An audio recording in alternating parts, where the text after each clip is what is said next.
क्या हाल चाल है भाई आप लोगों का। हम लोग जैसा कि आपको पता होगा हम लोग कैलकुलस का सेशन कर रहे थे, लेकिन आज हम लोग जो है रिसेंटली जो एग्ज़ाम हुआ था आपका अप्रैल में एनडीए का, उसका प्रीवियस एनडीए में जो क्वेश्चन आया था आज उस क्वेश्चन को हम डील करेंगे। जो अप्रैल शिफ्ट में आपका 23 अप्रैल का साथ एग्ज़ाम था एनडीए का, उसमें जो क्वेश्चन आया था उसको मैथमेटिक्स पोर्शन का जो था 120 क्वेश्चन आता है मैथमेटिक्स का, उसको हम डील करेंगे। तो आज हम लोग सेशन का स्टार्ट करते हैं।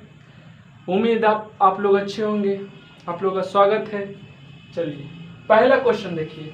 पहला क्वेश्चन जो आपका पूछा गया था एनडीए के पेपर में, वो आपका कॉम्प्लेक्स नंबर से पूछा गया था। कॉम्प्लेक्स नंबर पहला क्वेश्चन क्या कहता है, the smallest positive integer n for which 1 minus i. पहला क्वेश्चन का सॉल्यूशन देखिए। सॉल्यूशन ऑफ पहला क्वेश्चन देखिए, 1 minus i by 1 plus i पर power n square equal to 1। ये क्वेश्चन में पूछ रहा है कि n के किस वैल्यू के चलते ये चीज सेटिस्फाई होगा, यानी 1 माइनस आई बटे 1 प्लस आई 1 के बराबर होगा। कब? n के किस वैल्यू के चलते 1 माइनस आई बटे 1 प्लस आई 1 के बराबर होगा। ऐसा सवाल जब भी रहे, ऊपर प्लस में हो नीचे माइनस में हो, ये कॉम्प्लेक्स नंबर का चेहरा दिख रहा है आपको, क्या करेंगे, इसके कॉन्जुगेट से ऊपर नीचे गुना करेंगे। इसका बनाने का तरीका क्या होगा, हम लोग अंदर में क्या करेंगे, 1 minus i by 1 plus i into इसका जो कंजुगेट है 1 प्लस आई का कंजुगेट क्या होगा, 1 माइनस आई। अरे प्लस को माइनस से आई वाला जो टर्म है, जो कॉम्प्लेक्स पार्ट है, इसको माइनस आई से हम लोग क्या करते हैं, रिप्लेस करते हैं। तो इसका कंजुगेट क्या हो जाएगा, 1 माइनस आई। 1 माइनस आई से आप लोग क्या कर दीजिए, गुना कर दीजिए ऊपर नीचे। 1 माइनस आई से आपने गुना कर दिया, power n square equal to 1, यही हो गया। Equal to 1 minus i into 1 minus i क्या हो गया, 1 minus i into 1 minus i आपका क्या हो गया, 1 माइनस आई का whole square by 1 plus i into 1 minus i क्या हुआ, 1 का स्क्वायर माइनस आई का स्क्वायर पर power n square equal to 1। Equal to answer अपने आगे ध्यान देना आपको खाली से, ये क्या है, 1 माइनस आई का होल स्क्वायर वाला टर्म है बाय, अच्छा 1 माइनस आई का जो होल स्क्वायर वाला टर्म है उसको कीजिए, कितना आता है, 1 a square plus B square minus 2 into 1 into i by, अच्छा 1 का स्क्वायर, आई स्क्वायर का वैल्यू -1 होता है। यहाँ पर जैसा कि उसने दे दिया कि आई इक्वल टू रूट -1, तो आई स्क्वायर इक्वल टू आपका 1 ही आना है। तो आई स्क्वायर इक्वल टू -1 आपका आएगा। तो आप आई स्क्वायर की जगह -1 रख दीजिए, तो आपका कितना आ जाएगा, ये 1 का स्क्वायर 1, और आई स्क्वायर की जगह -1 रखिए तो माइनस बाहर में है, तो -1 minus into -1 plus 1 by n square equal to 1। ध्यान दीजिए 1 का स्क्वायर, अच्छा फिर कर ही देते भाई हम लोग, क्या ही आपको बोले, 1 है, आई स्क्वायर का मान -1, आई स्क्वायर का मान -1 plus into minus i -2i by 2 plus 1 -1 cancel equal to n square equal to 1 equal to, यानी आपका क्या बच गया, -2i बाय 2 का n स्क्वायर इक्वल टू 1, यानी +2 -2 कैंसिल, यानी आपका कितना आ गया, -i पर power n square equal to 1। अब बोलिए यानी कि किस वैल्यू के चलते ये 1 हो जाएगा, यानी कि किस सबसे छोटी वैल्यू के चलते, यानी कि किस स्मॉलेस्ट पॉजिटिव इंटीजर के चलते ये चीज 1 हो जाएगा। यदि हम लोग n बराबर 1 मानते हैं तो -i पर पावर 1 का स्क्वायर 1, यानी -i ही रहेगा, कोई फायदा नहीं। यदि n का वैल्यू हम 2 मानते हैं, n का वैल्यू यदि 2 मानते हैं तो 2 का स्क्वायर 4 इक्वल टू 1 आपका आ रहा है।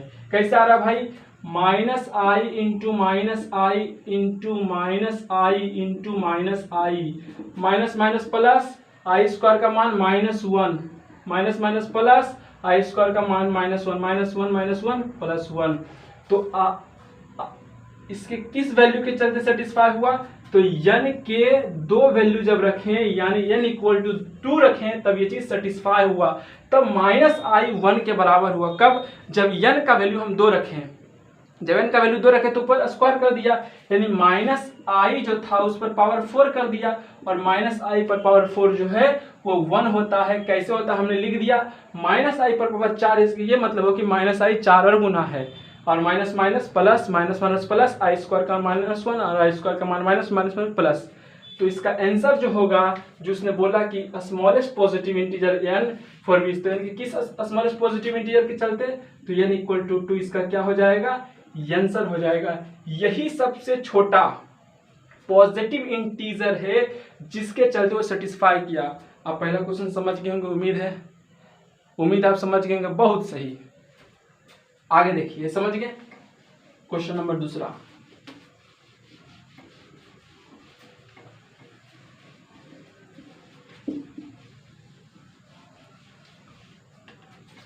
ये क्वेश्चन बड़ा अच्छा है, कहता है, दूसरा क्वेश्चन है, दूसरा का सॉल्यूशन है कि log sin x by log sin x cos x equal to 1।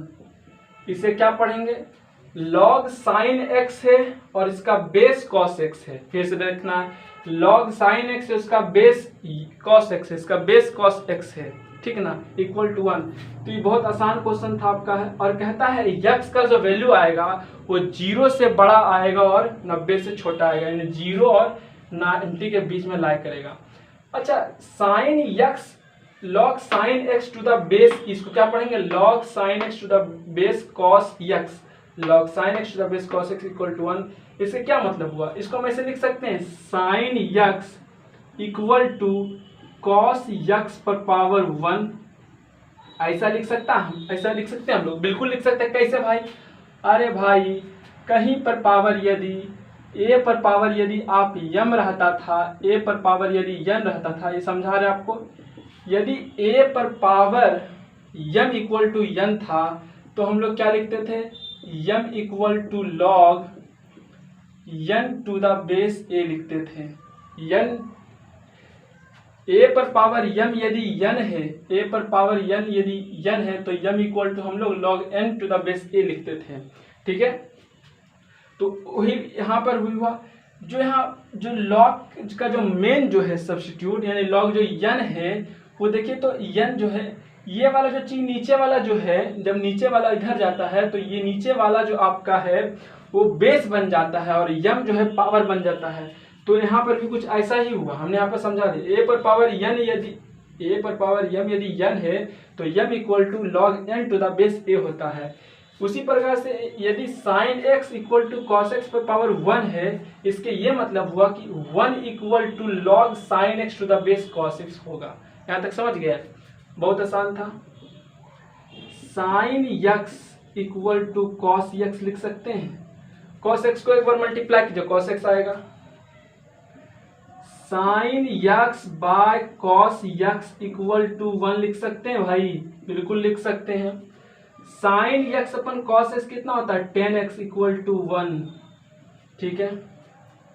x equal to tan inverse 1 होता है, बिल्कुल होता है। x equal to tan inverse 1 का मान कितना होता है, 10 पाई बाय 4, tan 45 का मान जो होता है 1 होता है। x इक्वल टू आपका कितना आ गया, tan इनवर्स 10 से कट गया, f इनवर्स है तो कैंसिल हो जाता है, तो x इक्वल टू कितना आ गया आपका पाई बाय 4। क्या पाई बाय 4 इसका आंसर होगा, इसका पाई बाय 4 ही आंसर होगा। क्यों पाई बाय 4 आंसर होगा, क्योंकि ये पाई बाय 4 जो है वो पाई बाय 4 जो है वो 0 डिग्री से बड़ा है और 90 डिग्री से छोटा है, इसीलिए ये पाई बाय 4 होगा, क्योंकि 0 से बड़ा 90 से छोटा है, ठीक है।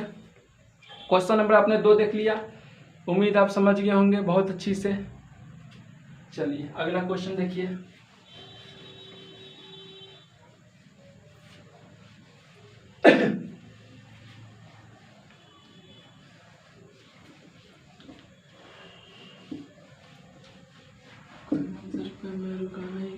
समझ गए होंगे। क्वेश्चन नंबर आगे देखिए आपके लिए क्वेश्चन हम लोग लिख के लाए हैं, पेपर में देख लीजिए क्वेश्चन लिख के लाए हैं। क्वेश्चन नंबर तीसरा देख लीजिए आप लोग।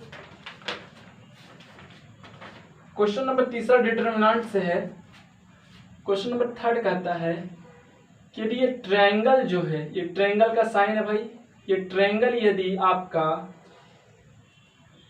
इस डिटरमिनेंट का वैल्यू है a1 b1 c1 a2 b2 c2 a3 b3 c3, यदि ट्रायंगल जो है वो इस डिटरमिनेंट के वैल्यू को रिप्रेजेंट कर रहा है, तब आपको बताइए, जब इसका वैल्यू इतना है तो बताइए आप, देन तब आपको बताना है कि what is the value of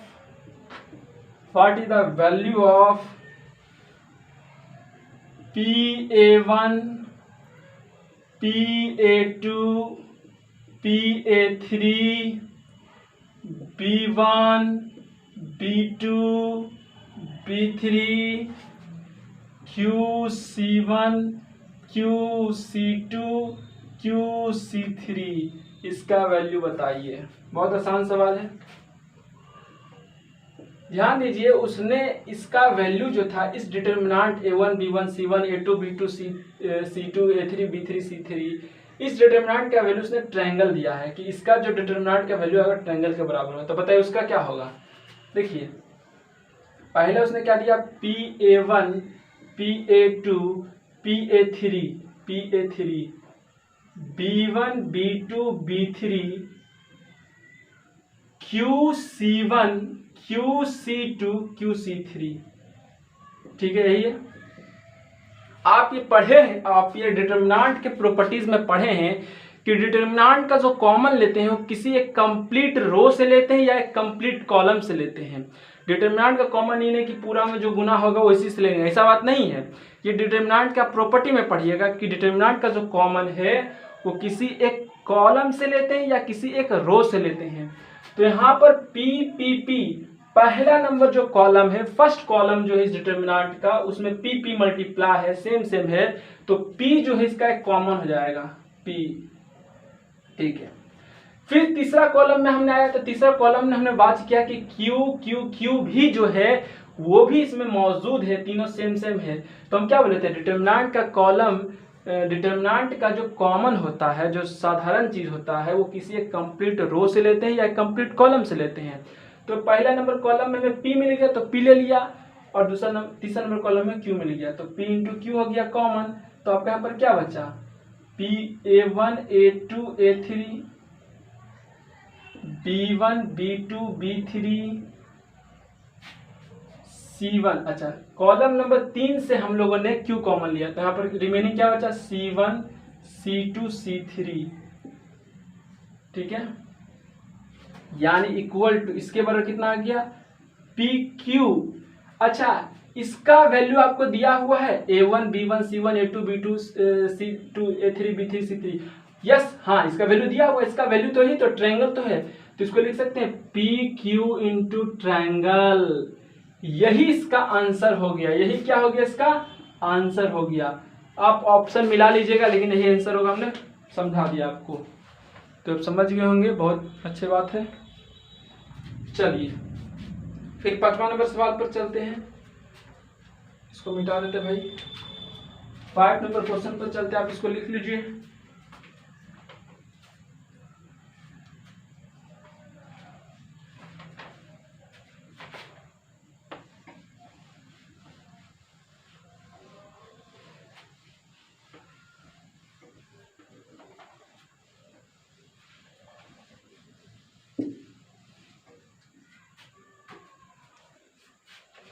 पहला क्वेश्चन लिखिएगा, क्वेश्चन नंबर 4। क्वेश्चन नंबर 4 क्या कहता है भाई, if A plus B plus C equal to 4 and AB plus BC plus CA equal to 0, then what is the value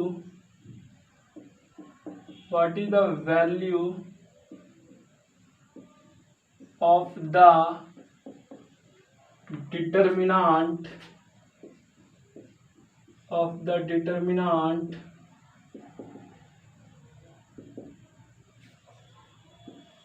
A B C B C A B। चलिए, ये अच्छा question है, NDA में आया हुआ है, 2021 में ही आया हुआ अप्रैल में, ऐसा है। चलिए, ऐसा ए बी सी आपको 4 दे दिया, A B B C C a 0 दे दिया, तो आपको क्या करना, इस डिटरमिनेंट का वैल्यू निकालना है। तो क्या करेंगे, A B C a B. गधा वाला काम नहीं करना है आपको, गधा वाला काम नहीं करना है कि प्लस ए लेके तोड़ा तोड़ी कर दिया, ऐसा नहीं करना है। प्रॉपर्टी पर आधारित है, जब ये दे दिया तो आपको समझ आना कि प्रॉपर्टी पे क्वेश्चन है, प्रॉपर्टी पर क्वेश्चन है। तो क्या करेंगे हम लोग, ध्यान दीजिए, ऐसा क्वेश्चन में क्या करते हैं हम, रो नंबर जो 1 है यहाँ पर ऑपरेशन लगाएंगे। क्या करेंगे हम, यहाँ पर हम लोग ऑपरेशन अप्लाई करेंगे, यहाँ पर हम लोग ऑपरेशन अप्लाई करेंगे जो हम लोगों ने डिटरमिनेंट में पढ़ा है। हमने तो अभी नहीं पढ़ाया भाई, क्वेश्चन आया हम इसको सॉल्व करा रहे हैं, हमने नहीं पढ़ाया अभी। अप्लाइंग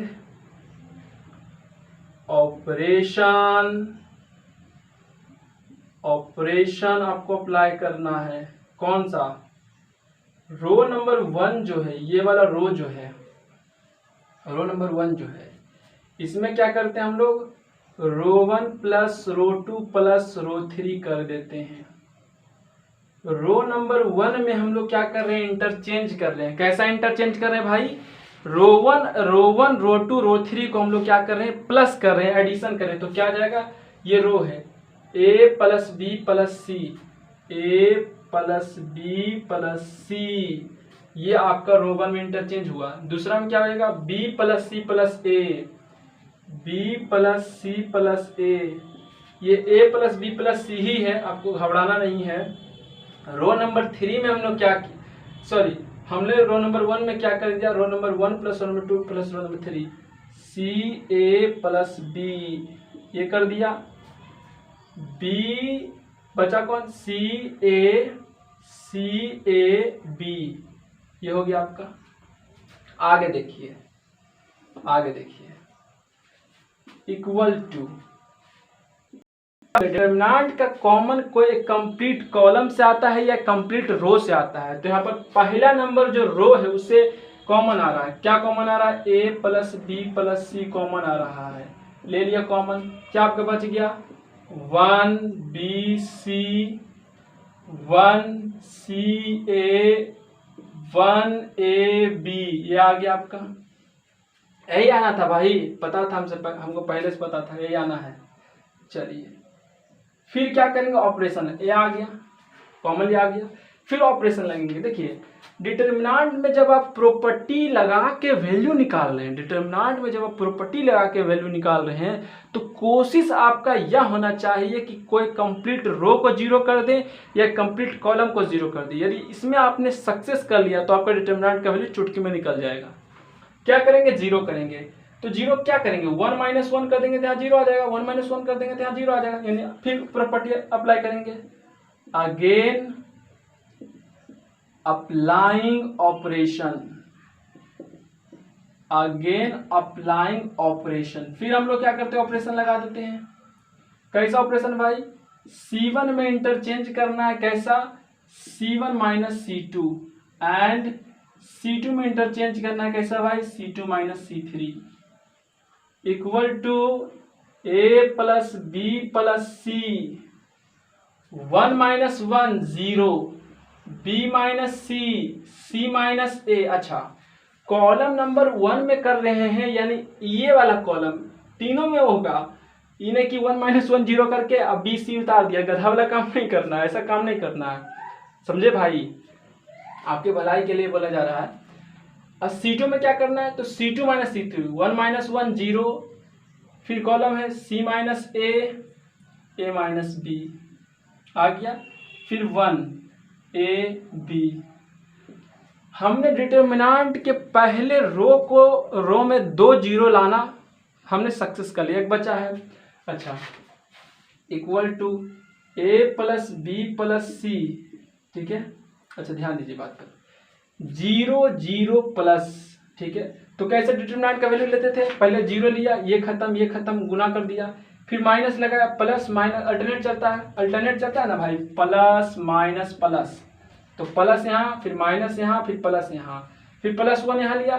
तो इस 1 के आमने सामने वाला जो भी चीज हो समाप्त है, ये प्लस 1 लिया तो प्लस 1 लिया, तो ये पूरा समाप्त, ये पूरा को छोड़ देना है और इस पूरे को छोड़ देना। बचा क्या आपका, बचा आपका ये चारों में क्या करेंगे, b माइनस सी इंटू ए माइनस बी माइनस सी इंटू ए माइनस बी माइनस सी माइनस ए इंटू सी माइनस ए। अब आपका ये क्वेश्चन बन गया, ठीक है। यहां तक आप लिख लिए, वीडियो आ रहा है भाई, बहुत सही। नीचे नहीं दिख रहा है, नीचे नहीं दिख रहा है वो,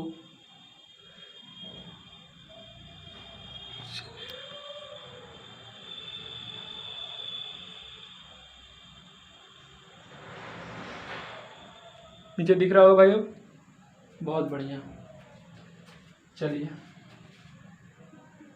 a plus B plus c, b minus c को a माइनस बी से मल्टीप्लाई कर दिया, पहले b से कर देते हैं, तो कितना जाएगा आपका, कितना जाएगा भाई,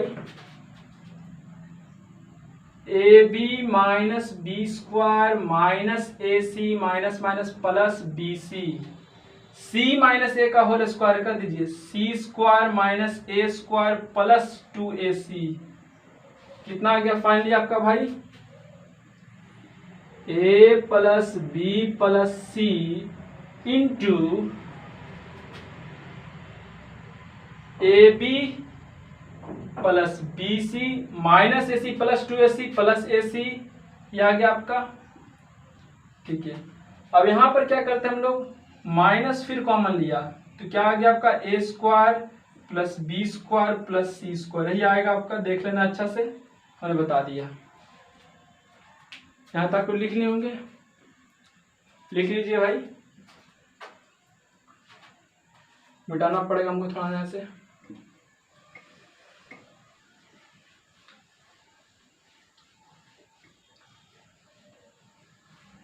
इसी का तो वैल्यू निकाल रहे हैं हम लोग। आपको a plus B plus c दे दिया और आपको a b plus b c plus c दे दिया, लेकिन आपको a square plus B square plus c square नहीं दिया। क्या करेंगे, निकालेंगे, कैसे निकालेंगे, इस फॉर्मूले से निकालेंगे, a plus B plus c का होल स्क्वायर बोला, a square plus B square plus c square plus 2 into a b plus b c plus c a. चलिए, a plus B plus c का होल स्क्वायर 4 का square 16 equal to a square plus B square plus c square कितना है भाई आपका, 0 है, sorry ये तो निकालना है, a square plus B square plus c square आपको निकालना है। चलिए, plus 2 into a b plus b c plus c a, 2 into 0, यानी आपका a square plus B square plus c square आपका कितना आ गया भाई, 16 आपका आ गया। वैल्यू रख दीजिए, क्या आ जाएगा आपका, अच्छा डिटरमिनेंट आपका लिख लीजिए, आप इसका वैल्यू निकाल रहे हैं, A B C A C a B, ठीक है। ए प्लस बी प्लस सी का वैल्यू कितना है, 4 है, 4 रख दिया हमने, into a b plus b c plus c a b plus b c plus c a 0 है भाई, 0 minus a square plus B square plus c square का मान -16 0 माइनस 16 -64 आपका आंसर हो गया। लिख लीजिए,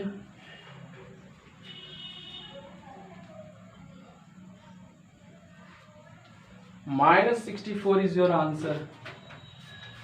पहला क्वेश्चन लोग करेंगे, चलिए लिख लीजिए,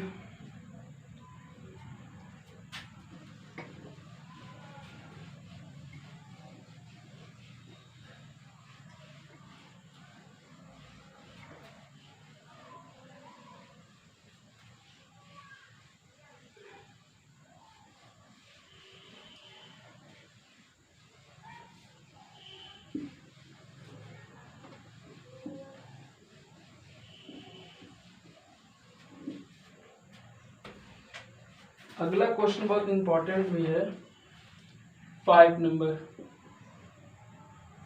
कहता है the number of integer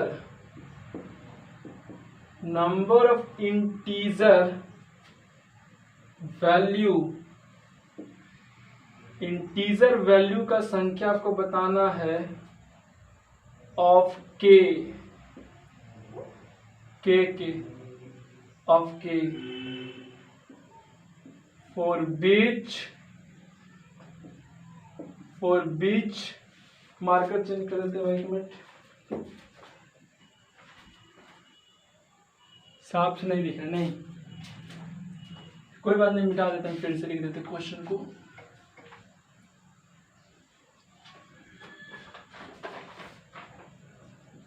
the number of integer values of k for which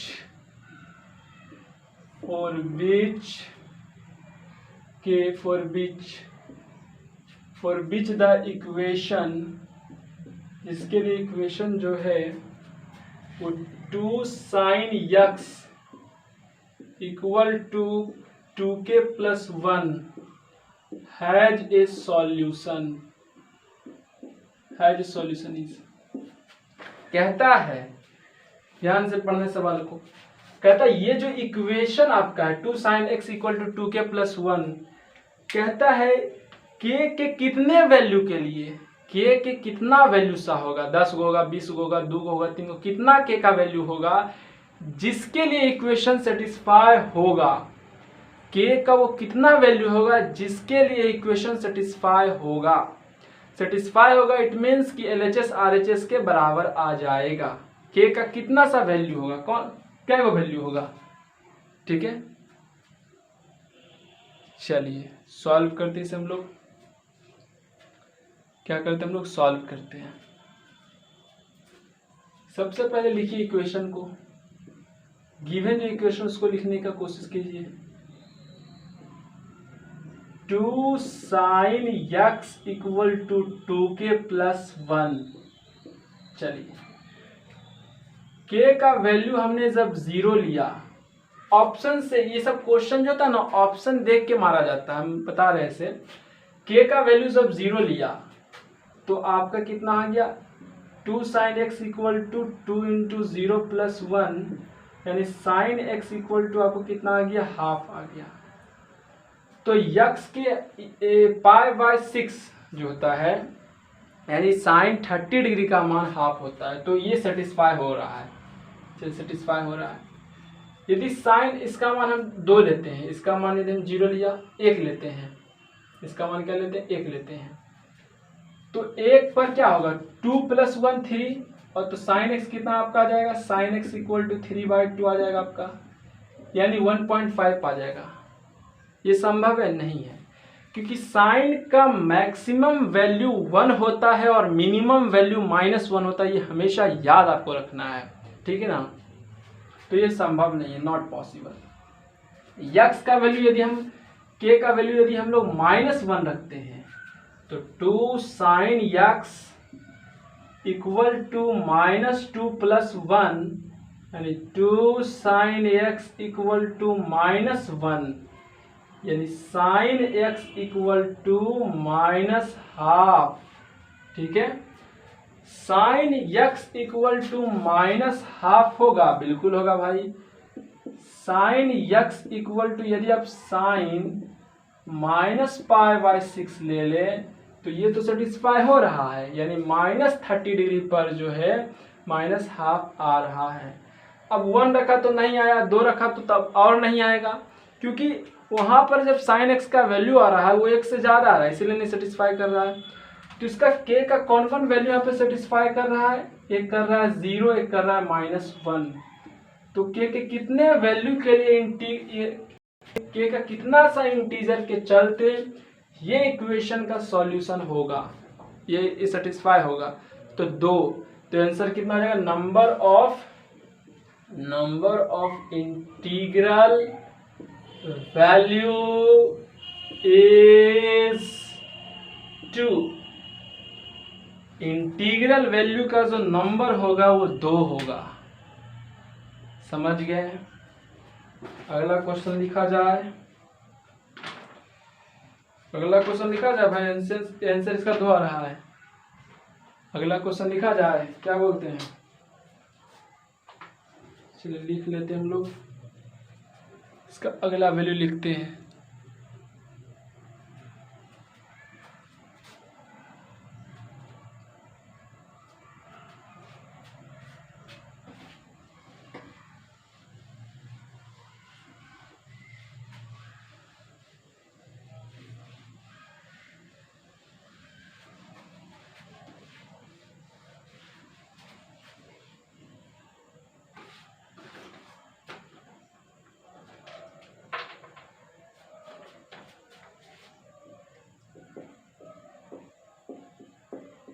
If A1, A2, A3 A9 are in GP, क्या है? ज्योमेट्रिक प्रोग्रेशन में है। देन तब what is the value of the following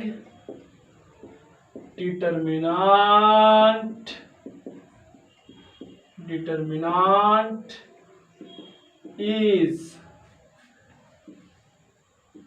log A1, log A2, log A3। इनका मतलब होता है वहां पे log अटैच है, log है, समझना। इसको पढ़ते हैं हम लोग ऐसे ही।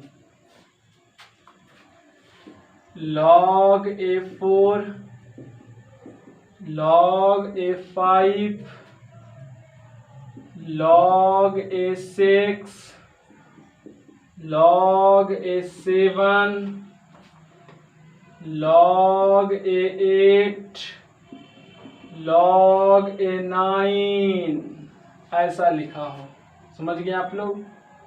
कैसे बनाएंगे? सबसे पहले जो गिवन उसको, चलिए गिवन आपको क्या दिया हुआ भाई कि A1, A2, A3 से लेकर A9 जो है वो जीपी में है, यानी ज्योमेट्रिक प्रोग्रेशन में है। ज्योमेट्रिक प्रोग्रेशन में है, इसके ये मतलब हुआ कि कॉमन रेशियो की बात आ गई। A2 by A1 equal to A3 by A2 equal to A9 by A8 equal to K से ये K बराबर आएगा। जब जीपी में तो ऐसा होगा A2 by A1 equal to A3 by A2 equal to A4 by A3 dot dot dot A9 by A8 equal to K, ऐसा एग्जिस्ट करेगा। चलिए यह आपका एक मदद दिया हुआ है, इसके मदद से हम लोग चलेंगे। अब ये क्वेश्चन बनाते हैं। देखिए आप यहाँ पर क्या कीजिए, फिर इस क्वेश्चन को आप वैल्यू रखेंगे तो माथा पेची हो जाएगा, कोई फायदा भी नहीं है। तो इस क्वेश्चन का जो बनाने का तरीका, फिर प्रॉपर्टी लगा दीजिए, आप ऑपरेशन लगा दीजिए। तो लिख रहे हैं हम लोग अप्लाइंग ऑपरेशन, फिर हम लोग ऑपरेशन को अप्लाई कर रहे हैं। C2 जो है आपका कॉलम नंबर 2 जो है